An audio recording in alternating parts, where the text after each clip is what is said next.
પટેલ વાગેશ. રાકેશભાઈ, તમે કોની ટ્રીટમેન્ટ કરવા માટે આવેલા છો? મારા બાબાની ટ્રીટમેન્ટ કરવાની. તમે કઈ જગ્યાએ ટ્રીટમેન્ટ કરવા માટે પહેલી વખત આવેલા? સિદ્ધપુર કેમ્પમાં. બાબાની ઉંમર કેટલી? 3 વર્ષ. શું તકલીફ હતી એને?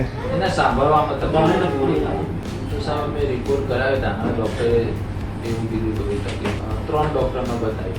ડૉક્ટરે ઓપરેશન કરવાનું કીધું. ઓકે. તો તમે સિદ્ધપુરમાં ટ્રીટમેન્ટ લેવા માટે આવ્યા હતા ત્યારે ત્યાં તમારા બાબાને કોઈ ઓપરેશન, સર્જરી, મશીન વગેરે એવું કંઈ કરવામાં આવ્યું હતું? તો ત્યારે તમને જે દવા આપવામાં આવી હતી એ દવા તમે લીધેલો પહેલી વખતનો કોર્સ, ત્યાર પછીનો જે તમે બીજો કોર્સ લેવા માટે આવેલા છો તેમાં કેવું તમને ફરક લાગી રહ્યો છે? પહેલાં કરતાં અત્યારના સારું લાગે દવા લીધા પછી. અત્યારના હું અમદાવાદ સેન્ટર ઉપર આવ્યો. મારા જોડે અમારું આખું ફેમિલી. શું તમારું શું કહેવું છે તમારા બાબા માટે, બાળક માટે? બાબા મને થોડું સારું લાગી રહ્યું છે અને એ છોકરો સારું થઈ જાય એ માટે સાહેબનું ખૂબ ખૂબ આભાર. બરાબર છે.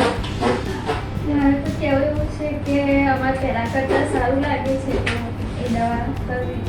બહુ સારું સાહેબ, તમારું તમે સેવા આટલી કરો છો, બહુ સારું કહેવાય. તો હોમિયોપેથી દવા પર વિશ્વાસ કરવો જોઈએ ને? હા, વિશ્વાસ અમને તો 100% વિશ્વાસ છે તમારા ઉપર.